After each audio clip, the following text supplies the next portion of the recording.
Hello বন্ধুরা, আপনারা দেখছেন মেহবুব অনলাইন, আপনাদেরকে জানাই স্বাগত।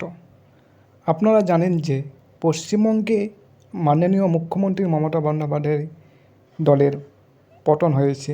এবার পশ্চিমবঙ্গে নতুন সরকার গঠিত হতে চলেছে আগামী 9 মে অর্থাৎ শনিবার। নতুন সরকার বিজেপি সরকার। তাই আপনারা ভাবছেন যেনারা যে লক্ষ্মীর ভাণ্ডার বন্ধ হয়ে যাবে, যুবসাথী বন্ধ হয়ে যাবে, নতুন সরকার হচ্ছে কি দিবে কি দিবে না, এই ভিডিওটা সম্পূর্ণ বলবো, ভিডিওটা লাস্ট পর্যন্ত দেখবেন। চলুন। এখন অনেকেই জানতে চাইছেন পশ্চিমবঙ্গে মহিলা কি মাসে 1500-1700 টাকা পাবেন না 3000 টাকা ব্যাঙ্কে অ্যাকাউন্ট পাবেন। চলুন পুরো বিষয়টা 5 মিনিটে সহজভাবে বুঝিয়ে নিই। বর্তমানে পশ্চিমবঙ্গে যে প্রকল্প চালু আছে তার নাম হলো লক্ষ্মীর ভাণ্ডার। এই প্রকল্পেই সাধারণ শ্রেণীর মহিলারা প্রতি মাসে 1000 টাকা এবং ST মহিলারা 1200 টাকা করে পাচ্ছেন। কিন্তু ভোটের আগে নতুন করে আলোচনা শুরু হয়েছিল 1700 টাকা এবং 3000 করে নিয়ে। আসলে বিভিন্ন রাজনৈতিক দল নির্বাচনের আগে নতুন প্রতিশ্রুতি দিয়েছে।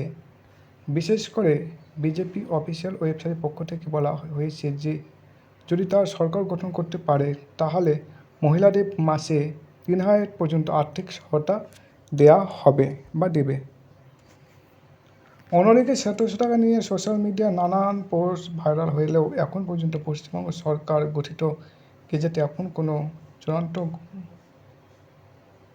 ঘোষণা হয়নি যে সব মহিলা মাসে 1700 টাকা পাবেন।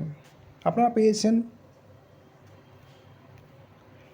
এই মুহূর্তে বাস্তব অবস্থা কি? প্রথমত বর্তমানে চালু থাকা প্রকল্পটি 1000 টাকা এবং 1200 টাকা করে পেতেন। দ্বিতীয়ত 3000 টাকা এখনও সরকারিভাবে চালু হয়নি, এটা নির্বাচন প্রতিশ্রুতি মাত্র। তৃতীয়ত কোনো নতুন প্রকল্প বা টাকার পরিমাণ বাড়লে সরকার অফিসিয়াল নোটিশ বা দুয়ারে ক্যাম্পে অথবা সরকারি পোর্টালে জানাবে। তাই ভুয়া খবর বা ইউটিউবে থাম্বনেল দেখে বিভ্রান্ত হবেন না। ব্যাংকে অ্যাকাউন্ট টাকা এলে সেটা SMS বা অফিসিয়ালে অবশ্যই তার পাবেন। যদি ভিডিওটা আপনাদের ভালো লাগে, আপনারা জানেন যে আগামী 9 মে অর্থাৎ বিজেপি সরকার গঠিত হতে চলেছে। কে হবে মুখ্যমন্ত্রী আপনারা অবশ্যই কমেন্টে বলবেন। তো কী প্রতিশ্রুতি দিয়েছিল বিজেপি, সেগুলো যদি আমাদের পূরণ করে তাহলে রাজ্যের উন্নতি হবে। শিক্ষা ব্যবস্থা এবং সব কিছু যদি উন্নত করে তাহলে আমাদের ভালো চলবে। তো ভিডিওটা যদি ভালো লাগে তাহলে আমাদের চ্যানেলটিকে অবশ্যই সাবস্ক্রাইব করে রাখবেন, পাশে থাকা বেল আইকনটিকে বাজিয়ে রাখবেন। চলুন পরের ভিডিওতে দেখা হবে। Bye bye.